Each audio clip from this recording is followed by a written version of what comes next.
Get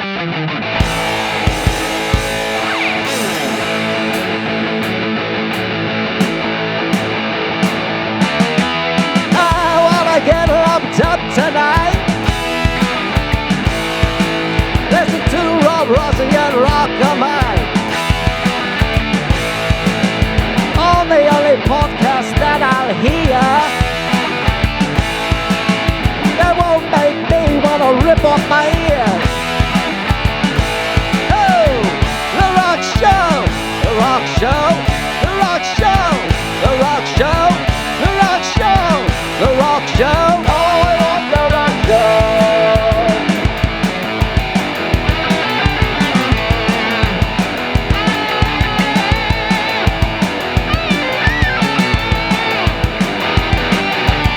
The Rock Show, the Rock Show, the Rock Show, the Rock Show, the Rock Show, the Rock Show.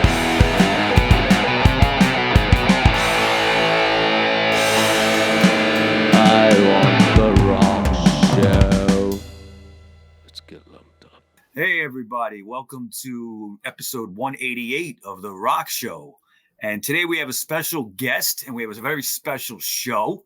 We're going to be talking about the Mentors and The Meatmen, 2 for the price of 1. And the crazy man in the Manson shirt is George Figueroa right there. Hey George. How's it going, Rob? How's it going? Not bad, not bad. Welcome back to the show. You've done a few shows with us over the years. I think the last one was what? Was it Black Flag? And Sisters of Mercy, right? Sisters of Mercy over at Scott's place. I remember we did that. Yeah. So today we're talking about 2 shock rock bands, the Mentors and the Meatmen. I'm bringing George into this show today because George actually saw both these bands. I have to admit, I never saw either one of these bands. Somehow it just went under my radar. Not that I didn't know who they were, but I just never got to see them. And they're not really around anymore. I think they do come around in different lineups occasionally, but not really with any regularity. I mean, even like Fear comes around, more than these guys.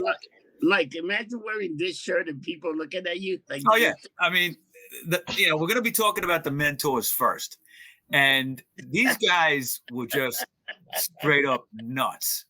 Okay, I mean, they got the attention of the PMRC in the '80s, and I think some of the lyrics get into the congressional record. I think in that documentary they show that.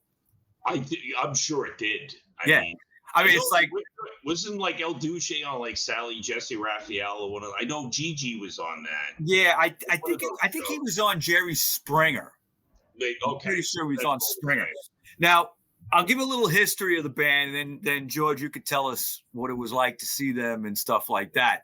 I mean, these guys were from Seattle, okay, and probably one of the best things ever come out of Seattle in the last 50 years. Except for the Super Suckers. Well, that's true, but I don't think they're originally from Seattle. You're right. I think, you're right. They got lumped in with the grunge scene, but I think they're from Texas or something like that. Or Arizona. I think you're right. Arizona, right. I think it's Arizona. But, I mean, there's a few exceptions. But everybody thinks Nirvana, but these guys were around before Nirvana. They're a good mix of, like, metal and hardcore punk in a way that never really was done before. And also they're just known for the crazy ass lyrics and everything, and being known as rape rock. Yeah, it's crazy. That documentary that talk about that, I'm like, what the fuck? Yeah. All right, so you didn't have to worry about being canceled, so you could say things like that. In those days, you didn't have to worry about that. No. Okay. Could they exist today? Not really. Probably not. So, give a little history here. The founding members of the Mentors are Eldon Hoke, which is El Duce, aka El Duce, Eric Carlson, aka Sicky Wife Beater, and Steve Broy, aka Dr. Heathen Scum.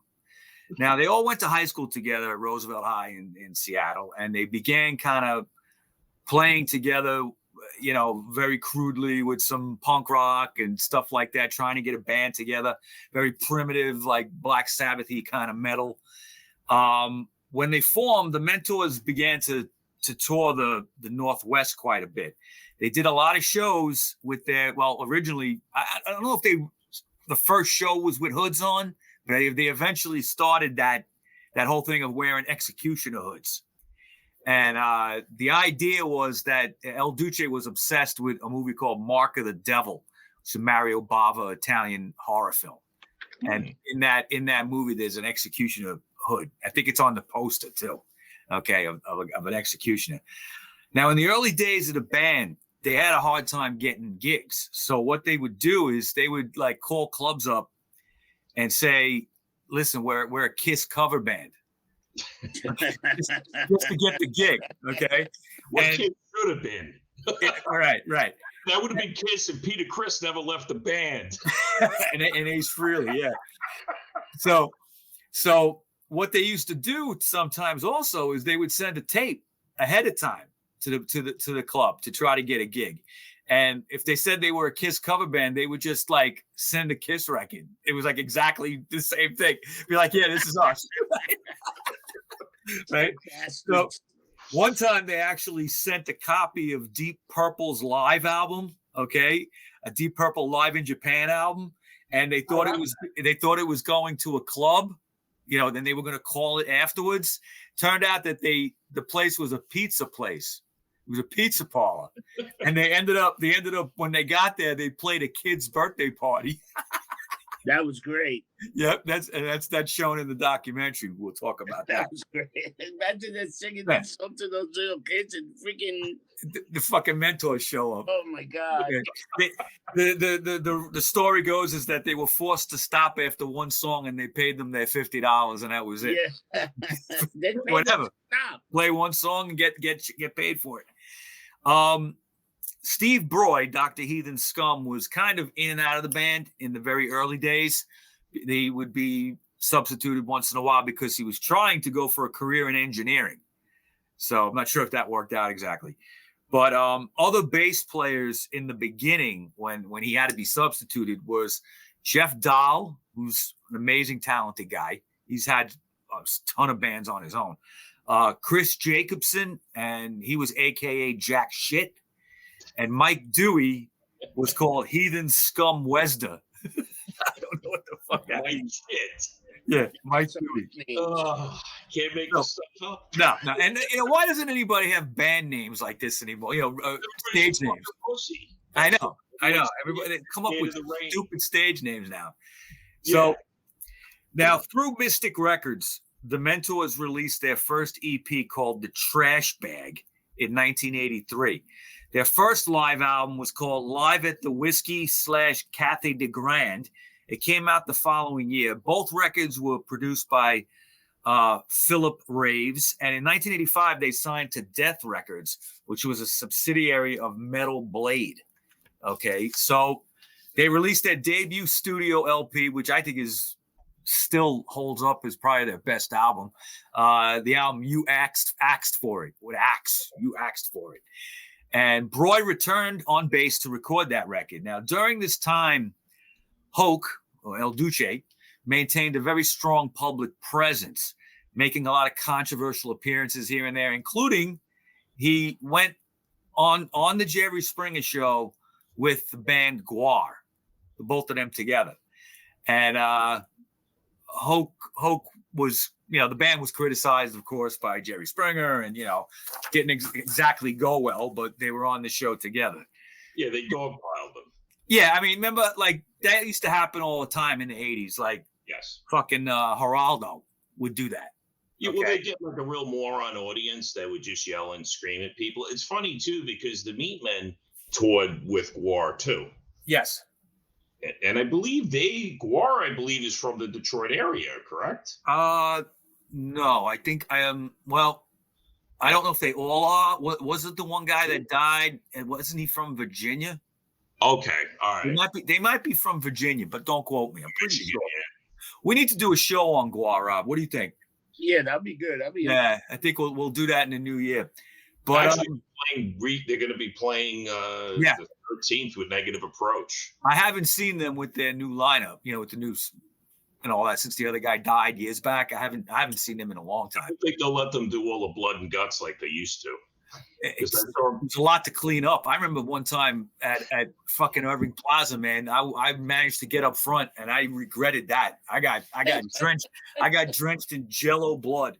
I'm telling you, me and my friend John went to see him out in Asbury Park, and this had to be like 92 or something like that. Yeah. And literally, when we got out of the car, it looked like we just killed somebody. And Right. but it was funny. It just eventually just all went away. And I'm like driving home in New Jersey. I was like, wow, I hope I don't get pulled over. Yeah, they're notorious. And, and the Mentors, they were, they had a big fan base, okay, underground kind of fan base. And they really started to get more notoriety because the Tipper Gore and the Senators' Wives, which was known as the Parents Music Resource Center, All PMRC. All Democrats. All Democrats. And they picked up on them because of a song called Golden Shower. All right. Golden shower, Right. prune skin power. Yep.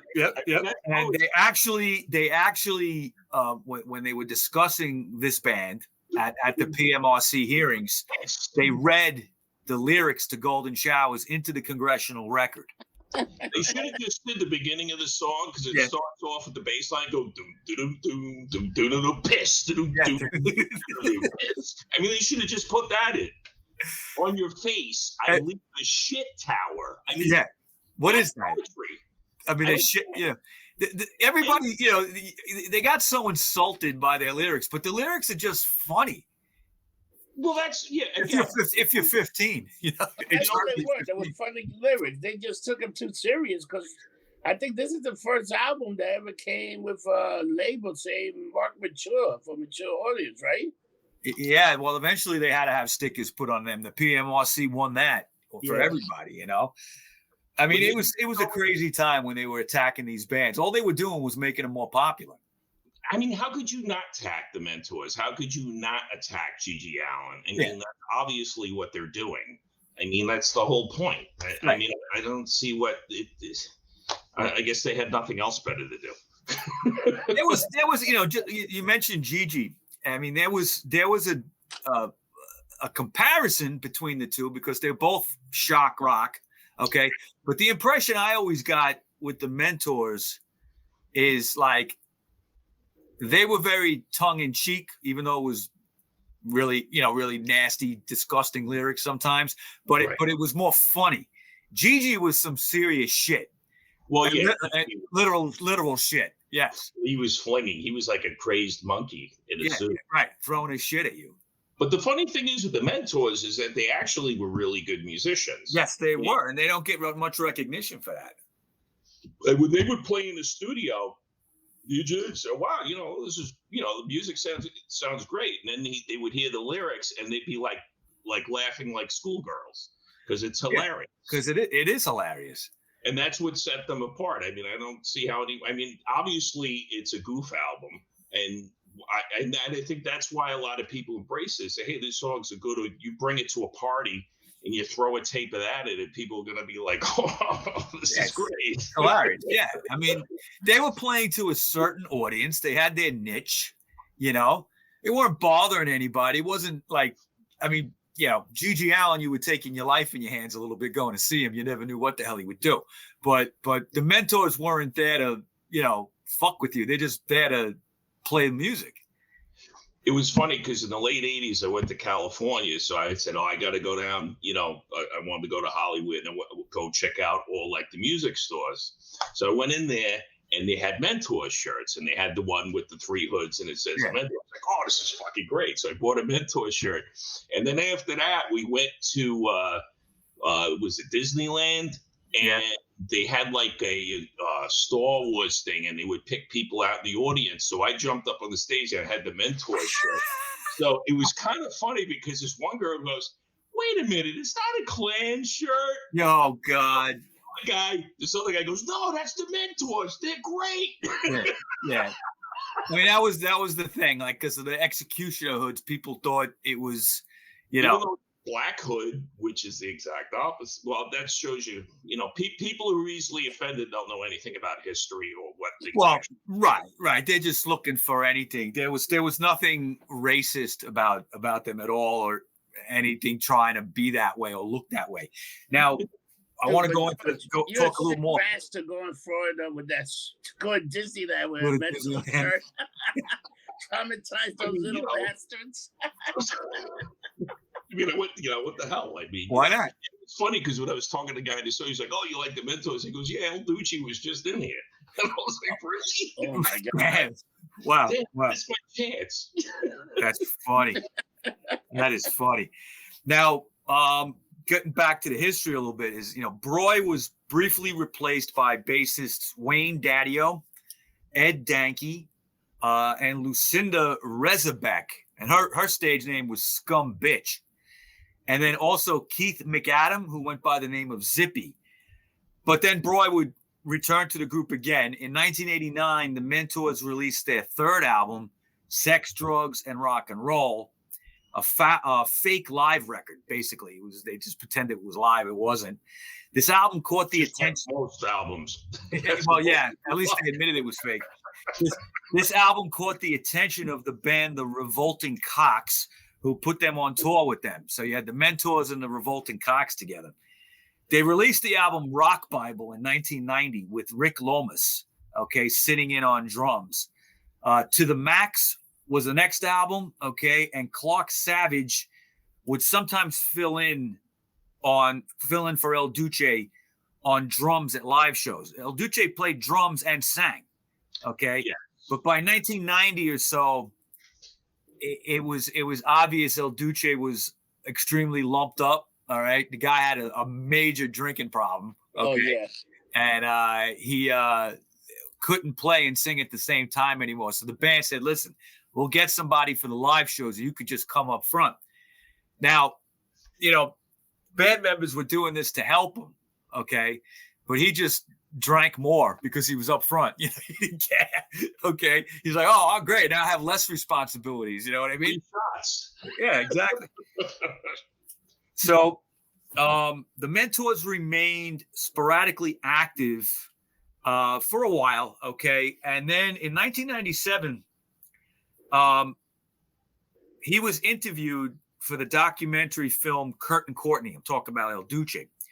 And in the documentary, Hoke claimed that Courtney Love had offered him $50,000 to kill Kurt Cobain, even though his death was ruled as a suicide. But 2 days after being interviewed for this, Hoke died, El Duce died after being struck by a freight train while he was drunk, And his death was ultimately described as an accident and a suicide. However, some conspiracy theorists have claimed there's no evidence of foul play. So let's back up with what I said here. First of all, that documentary comes out and it's announced that Courtney Love might have paid somebody to kill Kurt Cobain. What do you think about that, George? I don't know. I mean, they were both junkies. I mean, obviously they had their issues. I mean, Kurt Cobain was a talent. He did write all the songs. I'm sure he wrote all her songs. Yeah. And supposedly he wanted to check out. Honestly, I don't think that Courtney Love really has enough brains to pull off a murder. So I mean, who knows? And I got to agree with you there, man. I mean, there's not a conspiracy everywhere you look. This one just doesn't. Yeah. And he's, El Duce was the kind of guy. He was just a ball buster. He would just say that just to create the controversy. Yeah. He was injecting himself into it because people were like, "Oh yeah," he's like, "Oh yeah, well, sure." It's like, try to prove me I'm wrong. And plus, he was, a bit of a drunk too. So I'm sure he was having, just like with all his music, he was having probably fun with that too. Because people like, "Oh yeah, they're gonna take him seriously," So yeah. I don't think that there's any truth to that at all. What do you think, Rob? But then he blamed his buddy, and ain't that the guy that drove him to the store, and he was the last person to drop him off? That's where you get that. Maybe the motherfucker threw him in front of a fucking train for doing that shit. Yeah, I mean, he got mad at him for that. Yeah, he was mad at him. He even walked out of the video. He told me Yeah, you said you weren't going to talk about Courtney and he walked out of the documentary that's about. Yeah. Yeah. All right. Well, yeah, you never know. Who knows? I don't know. Now, Carlson, Broy, and Savage continued the band after El Duce passed away and was joined by guitarist Jeff Solberg, who was known as Sicky J, and vocalist Jake Huber, who was known as El Rapo. Okay. El Rapo. What a name. Yeah. They released an album called Over the Top in 2005. And then in 2006, singer and drummer Mark DeLeon in a band called Mad Dog, which was a Mentors tribute band, okay, replaced Huber, okay? And basically later in 2009, they put out a new album with this new lead singer who was a Mentors tribute guy, okay? It's pretty funny. The album is called Duce Fiction, or Duce Fiction, excuse me, Duce, L-D-U-C-E Fiction, their 8th full-length record. And DeLeon left the Mentors in 2014 during the making of full-length documentary called The Mentors, Kings of Sleaze Rockumentary, which was directed by April Jones. On May 25th, 2017, the Mentors released Illuminati, their first studio album in 8 years, with Broy and Lomas sharing vocal duties. In 2019, a documentary about the band and El Duce called The El Duce Tapes was released to the festival circuit, featuring unreleased interviews with Hoke from 1990 to 1991 and discussing the Mentors in the context of modern-day cancel culture. I've never seen this. Did you ever see it? No, I never even heard of it. Yeah, it's on Blu-ray, it's streaming, and it's even out on VHS if you don't have a DVD player. What's that? DVD. I'm even dating myself. What's a DVD? You know, but so they're out there. They're still going on. Okay. Yeah. And you know, it looks like basically Dr. Heathen Scum is pretty much in charge of the band. They got a guy named Cousin Fister on rhythm guitar in the band today. Mad Dog was the lead singer to the Mentors tribute band that joined. There's a guy named Don Nuts, also known as the Italian Stallion, in the band. I mean, you can't make this stuff up. It's hilarious. Okay, I did forget to mention Up the Dose, which was their second album, and that's a pretty good record too. You know, What happened to Moose Stick? which one? Moose Stick. I don't know. Which one's that? That was that guy Savage, I think, the drummer, Moose Stick. Oh! I thought you were talking about the name of the album. Yeah, I mean, there's been a lot of lineup Those changes. days are great. Yeah, there's definitely. So what was it like seeing them, George? When did you see them, and what was it like? Well, I didn't see them back in the 80s, but a friend of mine did. And he said that they played L'Amour's in Brooklyn. Uh-huh. They played, it was Thanksgiving Eve. Wow. There Wednesday. was hardly anybody there. And they were, the whole band, you know, El Duce and Siggy Wife Beater, and they were walking around the audience with their hoods on, walking up to people and bothering people. Yeah. He said it was pretty funny. Of course, when they played, he said they were great. I saw them. El Duce had already passed away. Oh, okay. So I actually saw him with Vinny. I forgot where we saw him at though, but it was in the city. And I think the only and if I remember correctly, didn't Siggy Wife Beater go to jail? Wasn't he arrested? Because I kind of remember that back then. And supposedly they said it was his kid playing.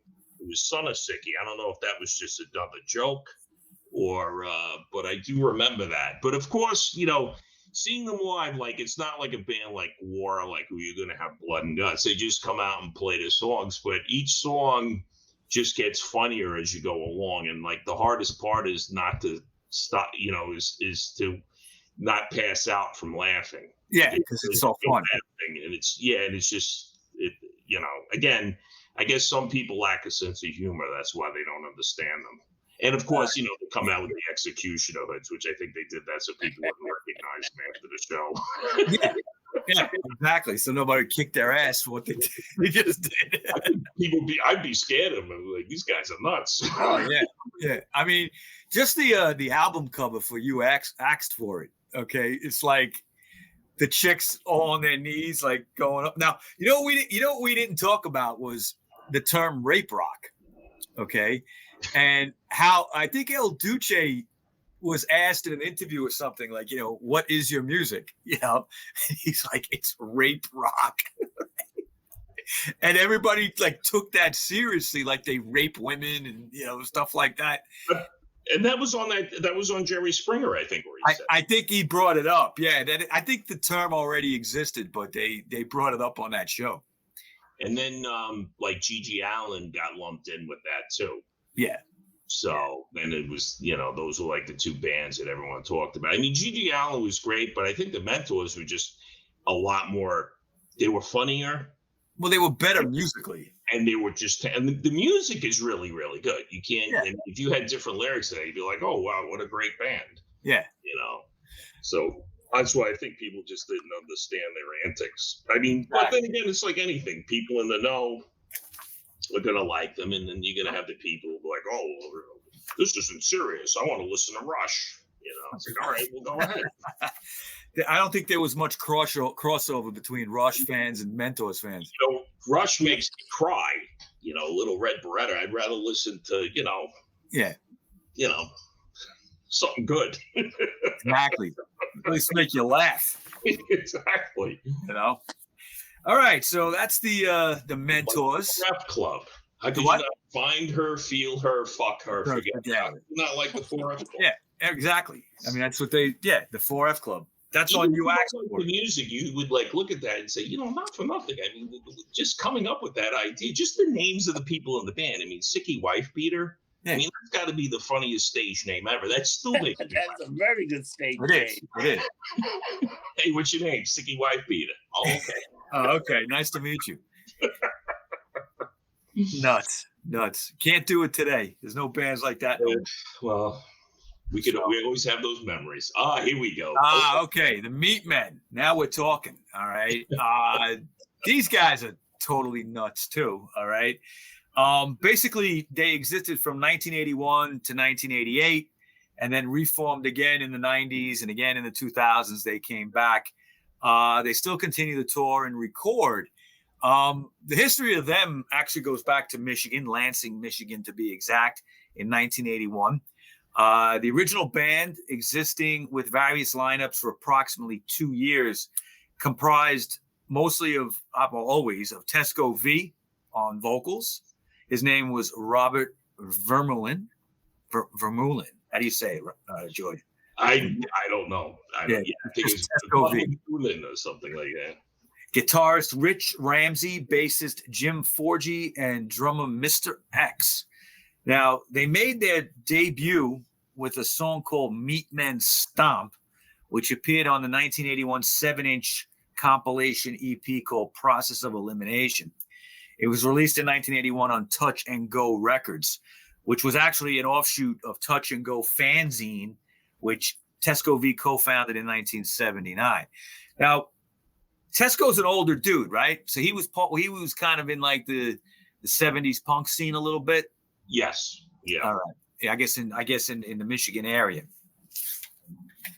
So the band's first 7-inch EP was called Blood Sausage. Okay. And that, actually before that, the 7-inch compilation Process of Elimination was a compilation. So I think they were just featured on that. All right. Then they had their own EP that was released in 1982 called Blood Sausage. And that was on Touch and Go as well. By this time, Greg Ramsey had joined on guitar, and his brother Rich was switching to bass, replacing Forgy. For their second EP, which called Crippled Children Suck, a great fucking song, issued later that same year. Now, V and Rich Ramsey, now on guitar, were joined by two new members, bassist Mike Achtenberg, who was formerly of The Fix, but not The Fix, Fixx. It's a band called The Fix with one X. Okay. And drummer Berry Johnson. Now, also in 1982, V and Achtenberg played in the brief punk supergroup called Blight. Don't know much about that. Do you remember them? Well, that's like Tesco Vee's like noise rock or industrial kind of band, I think. I think But it was. I never really listened to it, so Yeah. I don't know. So in 1983, the Meatmen issued a full-length album called "We're the Meatmen and You Suck," compiling the first EP on side A, and then live material recorded at the Mug Club in New York City on side B. That's a great record. Nope, that's Pope on a Rope. We need "We're the Meatmen and You Suck." There you go. That's it. Now, George, I remember when this record came out, I was in Slip Disc in Valley Stream. Okay.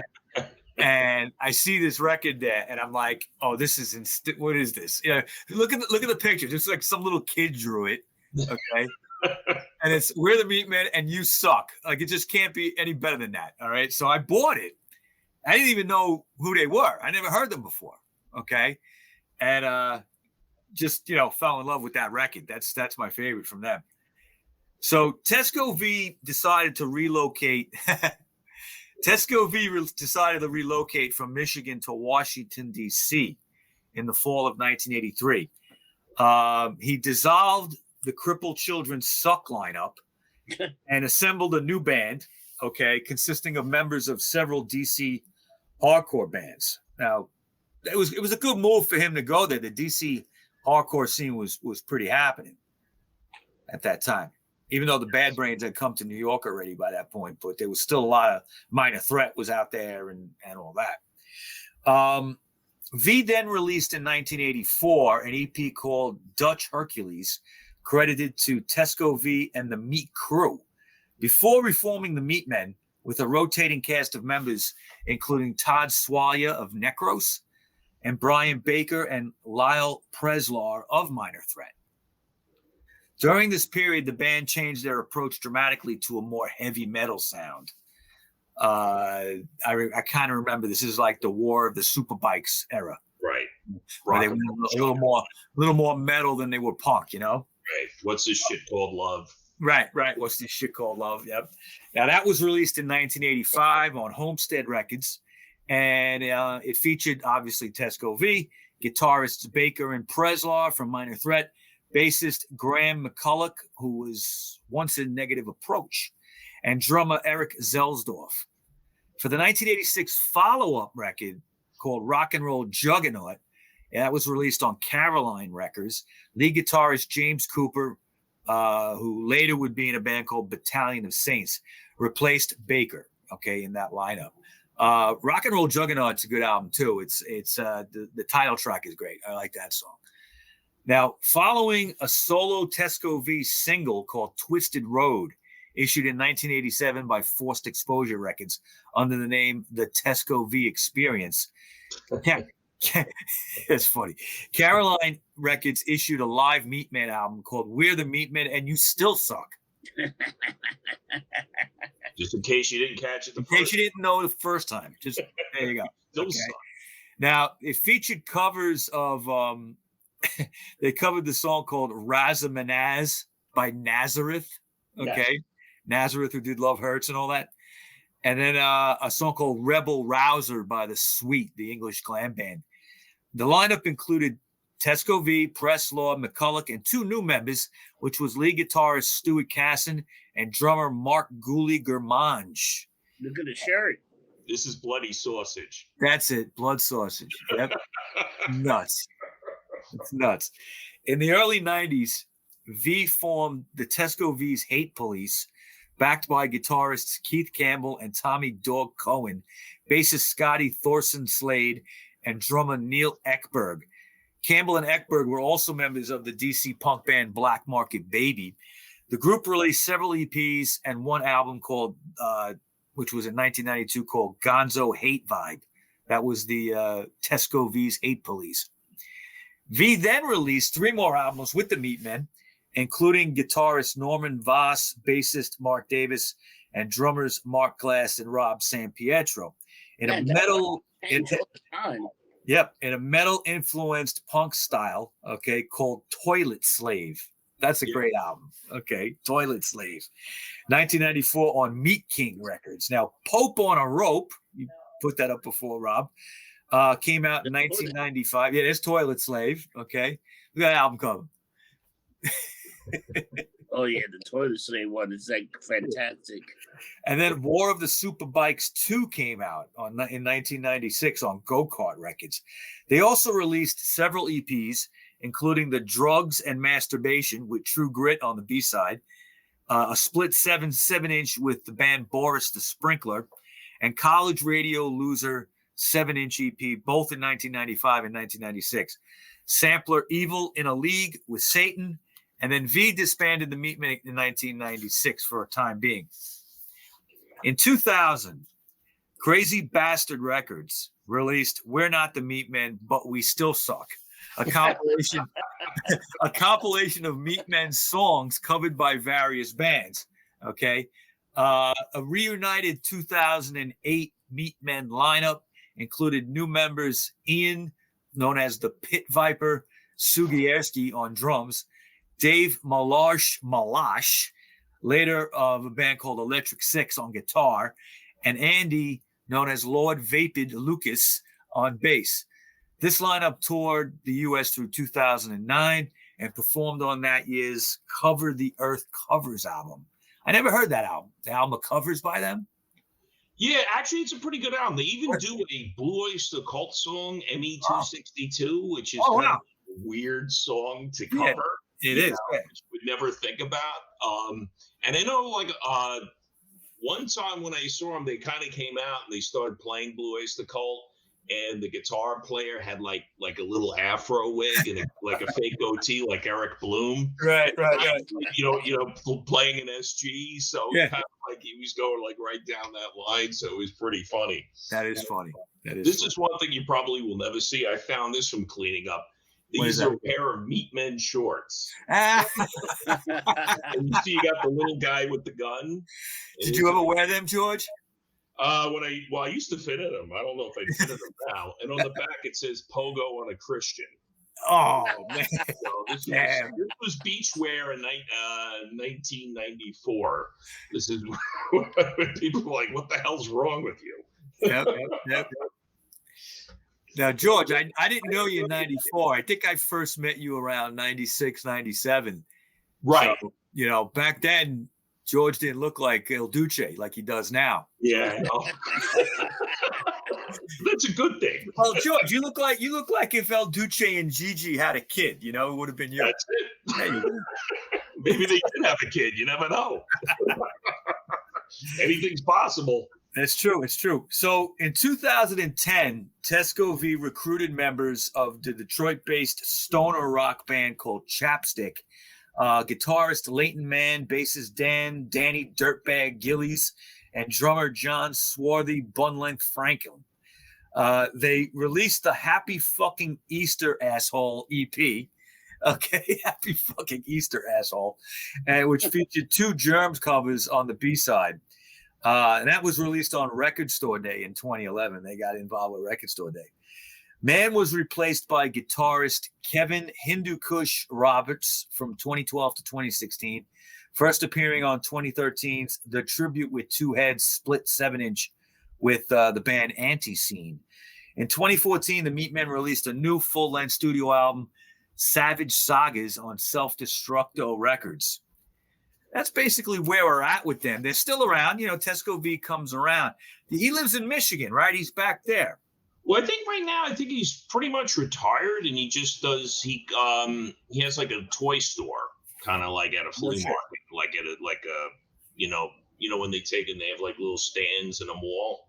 Yeah. And as far as I know, I think that's what he's doing now, and he's pretty much just taking it easy. So I don't know. I mean, I hear he grows weed. Yeah, I don't know anything about it. Probably. Why not? Everybody else is doing it. You can, Yeah, it's legal. Yeah. You're allowed to have one or two plants, so they really can't say anything. Yeah. Well, it's not legal, it's decriminalized. Decriminalized. There's a difference, yeah. So, yeah.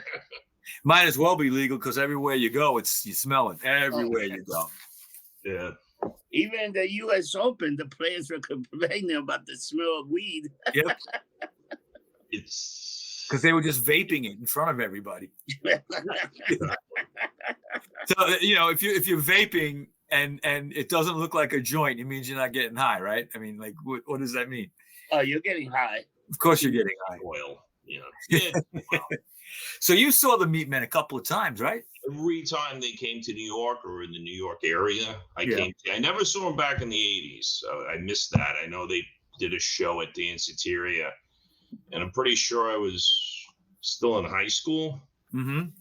Or I might have been in college at that point, and for some reason I couldn't go, and I was mad about it. And then they kind of went away, and then I think the reason why he did the Hate Police had something to do with the Meatmen name, because I guess when they put those albums out with Live Press, like they own part of the name. Yeah. And that's why I think he did that. And that album came out, and that album, I remember I found it in Manhattan. I forgot what record store it was, and they had like a description of the album, and they just said "pure genius." Yeah. Which that album is. It's like Yeah. one of the funniest albums. Even like Vinny, we always used to sing the song "Fucking the Dough." It's about this guy working in the King of Prussia, and he jerks off at the dough pot. He's like, "Where does he go? He's fucking the dough for people to go." In typical. The command that Tesco Vee has of the language, he's like, "There's nothing better than ass white common fucks eating pizza full of wetback tadpoles. It's my idea of fun too." But Now, what was he like as a front man? Was he just nuts? no, he's actually really good, and he's really funny, and he's really off the cuff. Like he's very sarcastic. Like one time, I saw him at Europa, and he comes out and he puts on like these dark rimmed glasses. He goes, I noticed something walking around, Brooklyn. You have all these hipsters. And he said, "Don't I look like a hipster like this?" I look like, Nelson Riley, whatever his name. Charles Nelson Riley. Charles Nelson Riley, and he was just, he would pick up on anything that was happening at the time or anything that was, funny going on, and just stuff he would say like, okay, like what, like when he wrote the song, like "Crippled Children Suck," he says like, well, obviously he was trying to get a rise out of people. He says like, does he really think people think, crippled children suck? Yeah, he does. No, he doesn't. I mean, that's the whole point of sarcasm is like, you don't really know if the person's serious or not.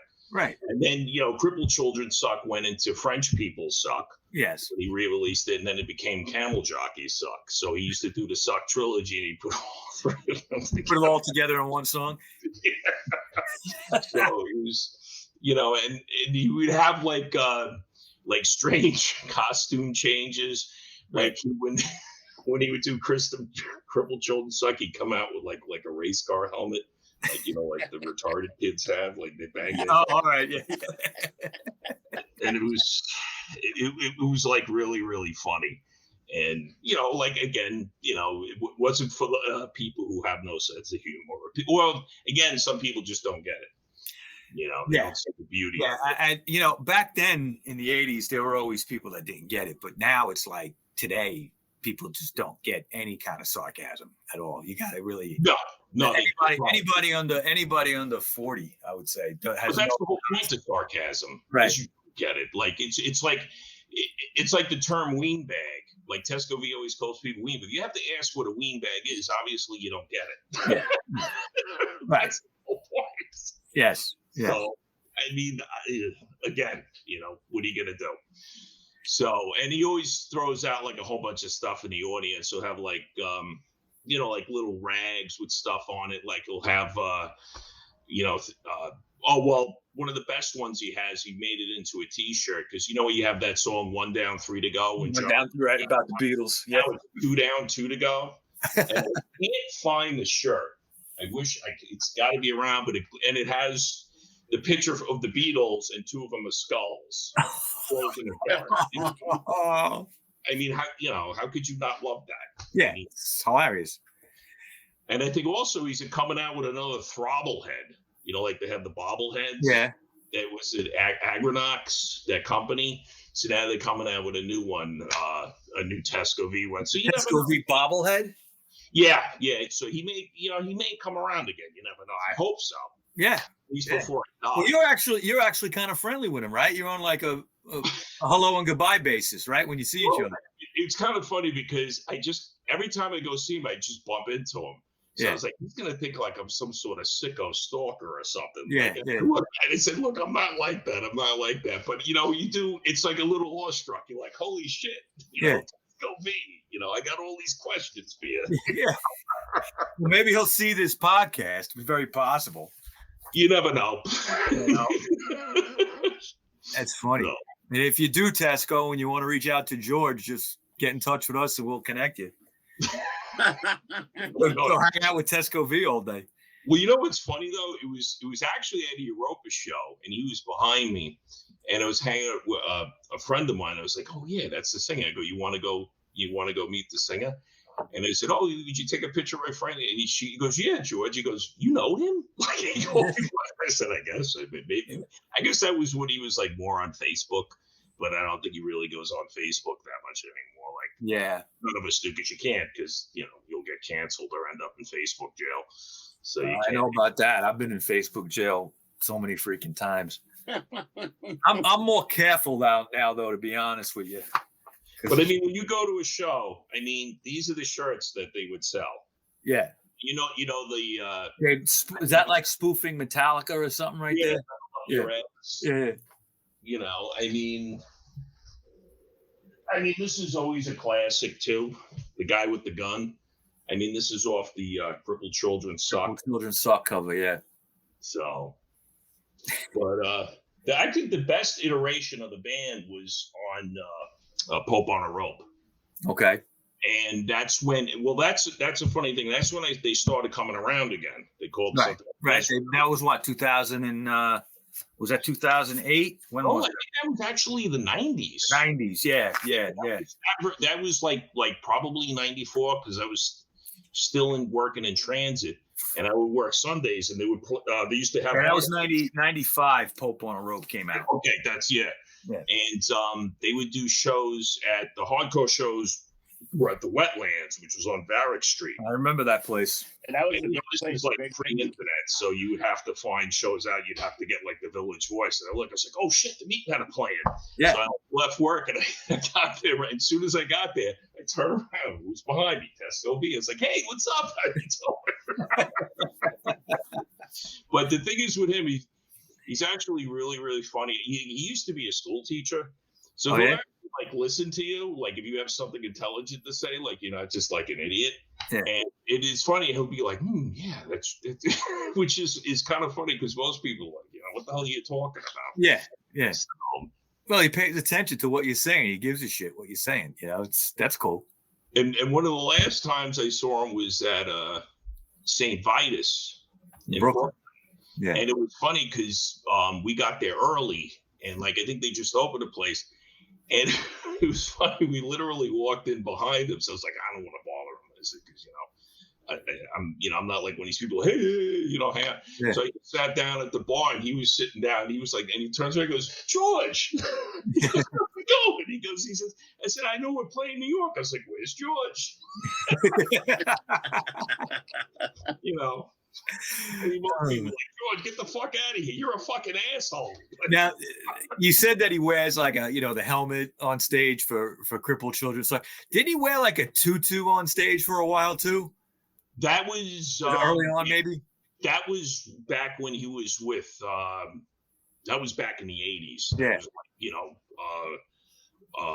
When he had like, Brian Baker and Pressler in the band. That was back then. That's because they were kind of doing the whole spoof on heavy metal thing. Right. So, like imitating like Judas Priest and stuff like that, which, again, is classic. And he also had, you can find it on YouTube. It's called Way USA.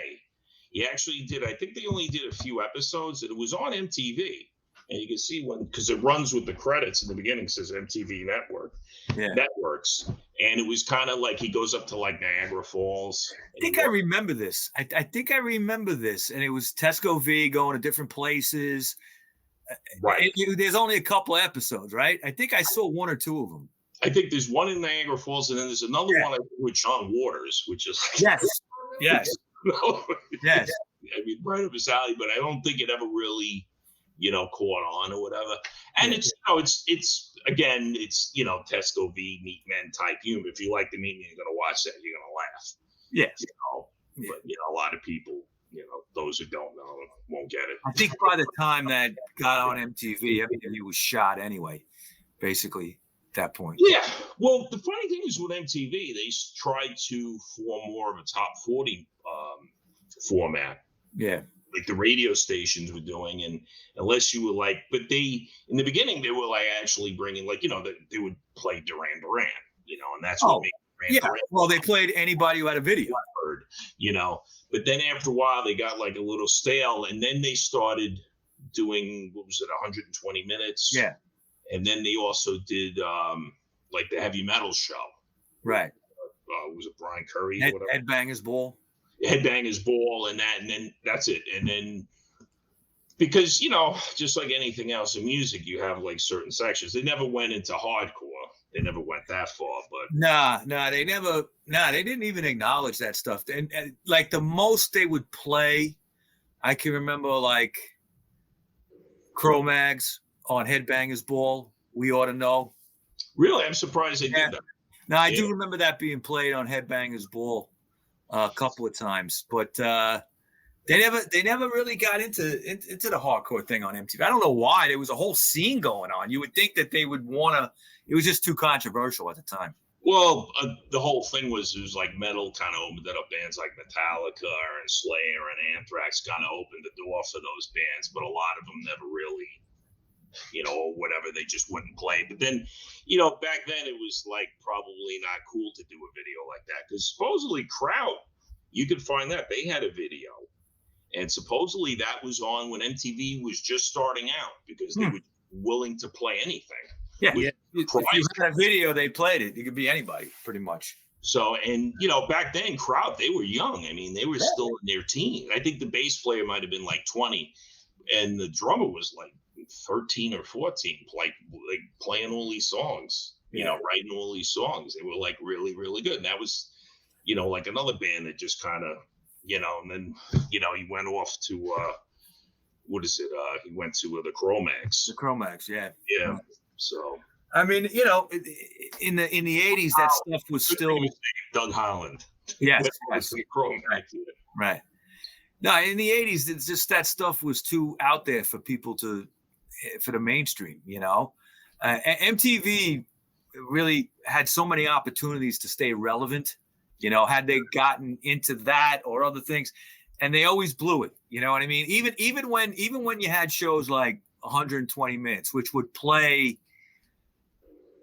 stuff that, nobody else was playing, they still were trying to sneak in the mainstream shit in there all the time. And there's just bands that nobody knew what to do with, like the Bad Brains. Okay, you would see them on 120 minutes, and you would see them on Headbangers Ball. Right. It's like they don't know where to put them. Well, that's the whole thing. They're not metal. They don't fit into a certain criteria. Right. That's what I love about that. So you mentioned these Meatmen song, College Radio Loser. Yeah.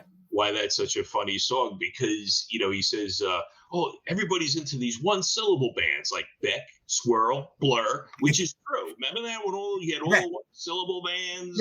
Yeah. One name bands.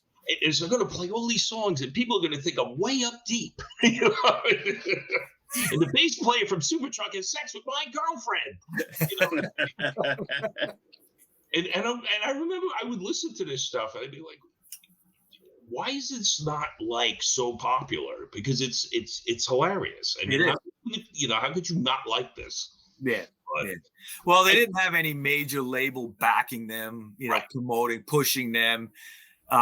None of that stuff was being pushed in any big way. If anything, the bands were getting ripped off. Okay, by by the record label. And they probably say, "Oh, these guys are anti-vegan." Right. If you did it now. Fucking the Meatmen, fucking Peter would protest their shows. But it's funny, and like one of their I think it's on Crippled Children Suck, and he does a song Becoming a Gay Man. Oh, and shit. It's live, and he talks about him. He says, well, this song got people in Frisco upset, but then what doesn't? Fucking jerk offs. Yeah. No problem shitting on people. And that's back then. And you see, like, you have this group where, it's a form of narcissism. They're right. Everyone else is wrong. You can say this, you can't say that. It's just another form of control, to have a control over speech, a control over thought on people. Exactly. Which is kind of funny because now, you have like these fucking crappy bands like fucking Green Day and Rage Against the Machine telling you to get vaccinated. You should call yourself Rage for the Machine because that's what the fuck you're doing. I never liked that do band. what you tell me. Fuck you, I'll do what you tell me. Yeah, right. I never liked that band, even when they were first out. And then, they were supposedly so anti-corporate and this and that. And then now you go to a Rage Against the Machine concert and everything is sponsored by fucking Nike. Okay. Exactly. Yeah. So what are you talking about? And the guitar player would wear a shirt like it says commie or something like that. And I'm like, what is more capitalist than the music industry? Right. Maybe the movie industry? Yeah. It's all about making fucking money. If your records ain't going to sell, guess what? You're done. Right. Yeah. Even if you take a band like Journey, they started off, they were like a rock fusion band, and the record label was like, you're not selling enough records. You better, okay. So they get, Stephen Perry to sing, and then all of a sudden they have all these tons of hits. Right. And they're like, oh yeah, you're great. That's what it all comes down to. And it's, I hate to say, it's easy to say, spread the wealth and this and that. Well, people who say that are people who have no wealth. Right. They just want to take what's yours. And let's be honest, what do bands survive off of? They don't make the royalties anymore. No, so they survive off merch. They're traveling T-shirt salesmen. Yeah, we actually had this conversation recently. Yeah. Bands like the Meatmen, okay, and even like the Ramones, bands at that level, okay, they didn't sell a lot of records. No. Okay, they had to tour 2-3 times a year for lengthy periods, okay, and then sell merch. And now what's happened is the whole industry's like a third of the size that it was, okay? Yep. And there's no money in it, all right? So everybody's surviving off of merch now. That's why a T-shirt's $50. Yep. And you get mad, when you see it, but it's like they're not making money on record sales because everything is downloaded. There's no actual people. People cherry pick stuff now. Like I think we're going backwards to a day where it's all about the single again. Yeah. Okay? Because fuck albums. Okay. Yeah. Because people just cherry pick. They'll say, I want this song off this album, this song off this album. I'll download this off that album. What about the album as a concept? It's not there no more, really. The big bands, that's different. But anybody that's not at a super high level, it's just cherry picked. That's why every time I go to a show, like, well, the Meatmen don't play anymore, but if, or like Negative Approach or any of those, TSOL, any of these bands, I always, I like T-shirts anyway, and they always have something cool. So you buy T-shirts, but you do see people buying merch and buying like 45s, or if they have albums, it's kind of, we've come full circle because now people want to buy, they want to actually have something. Yeah. That they can look at. So they're kind of going back to that, which is actually better for the bands. So at least, because I remember it was, I met Ted Nugent once, and he was signing stuff, and this guy had this thing, like, supposedly he was going to play Woodstock. And he goes, oh yeah, he says, I would never play Woodstock. He says, these hippies, they want you to play shows for free. It was like, you're going to pay for my gas, you're going to pay for my guitar strings. People don't realize it takes a lot of money to keep a band on the road. It's a business. That's what it is. And if you like they say, back in the day, support the scene. Yeah, support the scene. If you like a band, you go see them, you buy merch, it helps them out. Yeah. Otherwise you're not going to have anything anymore. Look, we live in New York City. You used to have all these places to go see bands play. What do you got left? Nothing. Like Irving Plaza. And you got like the Gramercy. Now, what is it? Warsaw is starting to have shows. Well, you got Terminal 5. That's horrible. What's that? Terminal 5. Terminal 5 is horrible.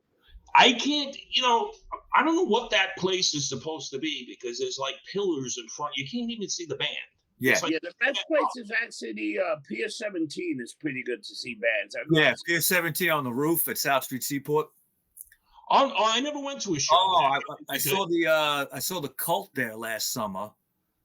And we were going to go to that, but it was one of those shows they wanted you to be vaccinated and everything. So I had my papers. Let's put it that way.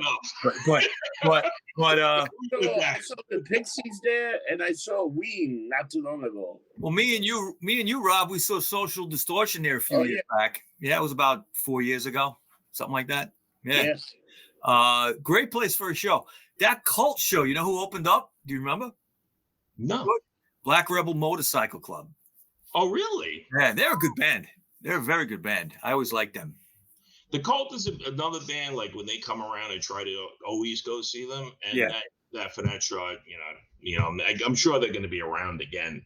So, they did release a new album this year. I don't think it really made much of a splash, but Yeah, well, the new stuff doesn't really, it's not like the Love album. To me, that was like the pinnacle of what they did. Actually, I like that better than, the stuff that was a lot more popular. It's better. The stuff on Love, like, I'll tell you a quick story. I had never heard them before. And one day I'm going into the old Ritz and remember, I don't know if you remember, but before the shows at the old Ritz, they always had a big screen down in front of them. They would show videos. They would show cartoons or whatever, right? And they're playing old G-Force cartoons. Okay, remember G-Force? Right? Yeah. Battle of the Planets, all that, Right? So, and they're playing this song over the speakers, and it's Phoenix on the Love album. Okay, that song Phoenix. I think it starts off with that guitar. Yes, right. I think it was side 2, track 1 on Love. And I'm like, what is this? Right. And I actually asked somebody, like, does he know who this is on? And they're like, yeah, it's called The Cult. Next day, went out, got the Love album. Man, that was Billy Duffy, one of the most underrated guitar players. Yeah. I think out there. And it's funny because I've read articles with him when he was talking about, because they were like in a punk, but he was actually in a band with Morrissey called the Nosebleeds. Oh, really? I didn't know that. He's talking about, and he said that, like, there was like, you had the whole punk thing and you couldn't listen to like 60s old album-oriented rock. He says, he said it started changing in the pubs and they started playing like old Zeppelin. Yeah. And then that came back, and then you could kind of see how the Cult, like, they kind of mixed a little, especially with like Ian Ashbury. He kind of does like the whole kind of Jim Morrison thing. Yep. And psychedelic, influenced by him. Yeah. By the way, I'm going to give you a quick story. Remember when the Doors got back together with Ian Ashbury? Yeah, I never saw that. It was too expensive, man. It was because they did that show at Irving Plaza, which was, I think, ridiculous. I saw him at Jones Beach. Oh, really? And they did, what was the Doors' last album just before he died? That was, Strange Days? No. What was it? L.A. Woman, right. So, Ray Manzarek says, okay, we're going to, since we never toured with this, we're going to start playing this album. So they're doing it, everyone's getting into it. And they get into like a real quiet part of the song. And there's this girl in the front row talking really loud. And Ian Ashbury goes, "Shut up, bitch!" And it was funny. I'm watching this. Ray Manzarek was laughing so hard he almost fell off his stool. It was like the best part of the fucking show. That's hilarious. So he was definitely, I'm telling you, he was channeling. Well, he's a good front man, because at the show last year, typical New York crowd, nobody into it, everybody too cool for school. You know what I mean? Right. And he was like, he goes in the middle of the song, I forget if it was,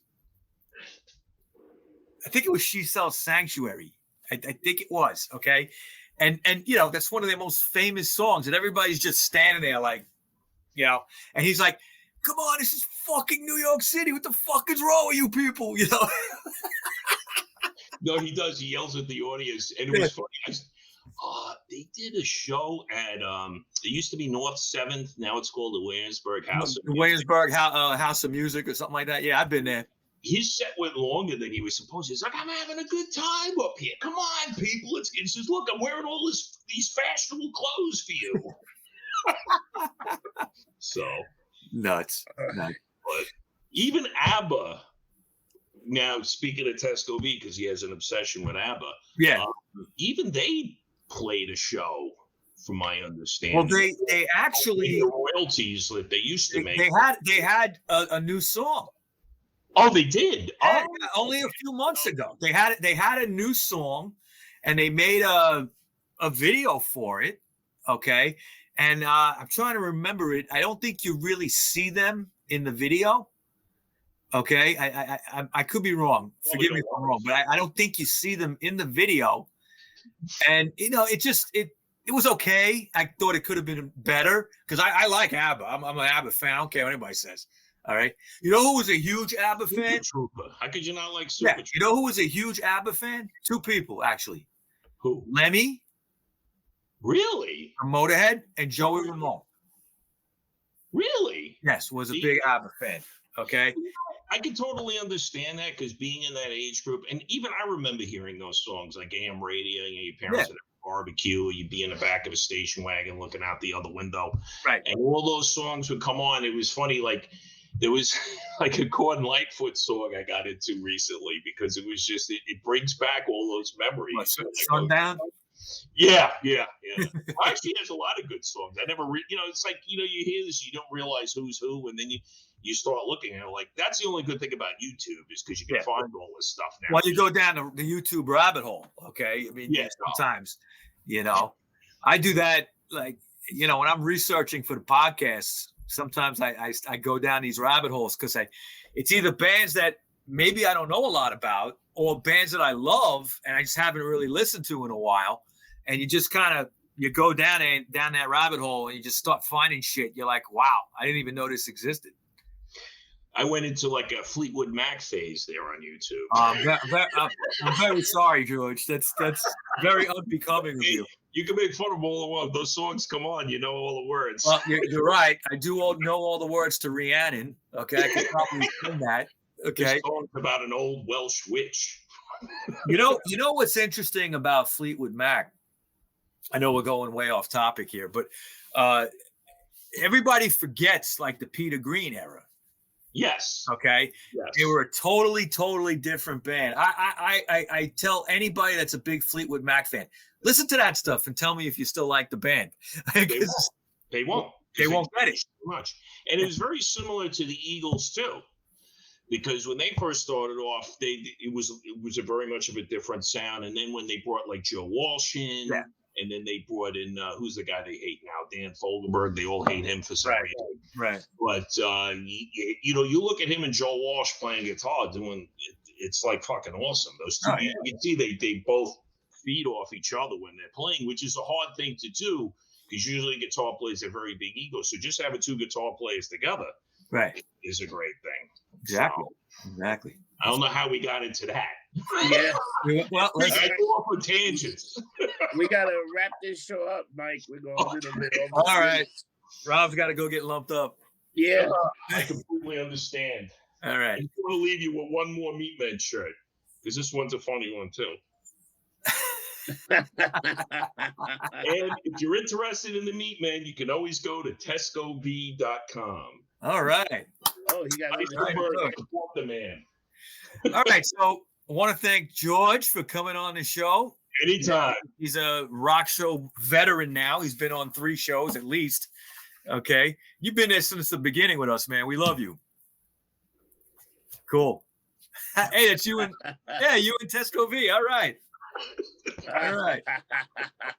I know I'm a little bit of a stalker. I can't help it. Whatever. All right. So if anybody's looking for me, you could find me on Instagram as Rocker Mike 212. Also the same on Twitter, now called X, Rocker Mike 212.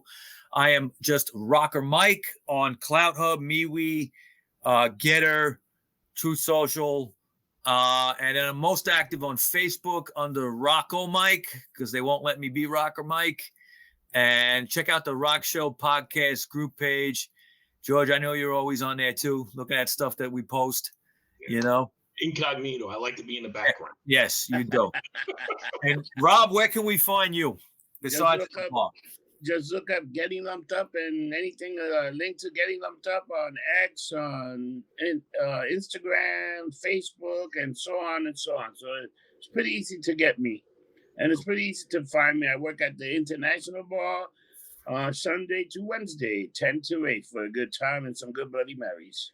They're absolutely the best. The best Bloody Marys. The best Bloody Mary. That's no joke. Bloody Marys. I'm gonna wait. What does Biden always say? That's not hyperbole. I thought I was having senior moments. Don't I see? Once in a while, I forget somebody's name, but yeah, exactly. All right, everybody. Thank you for watching the Rock Show podcast. I'm Rocker Mike signing off right now. Rob Rossi and our special guest George Figueroa. Yeah. All right. Good show, guys.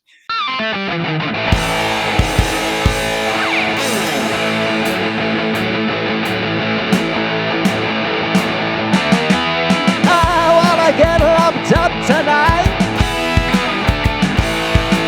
Listen to Rob Rossi and Rocker Mike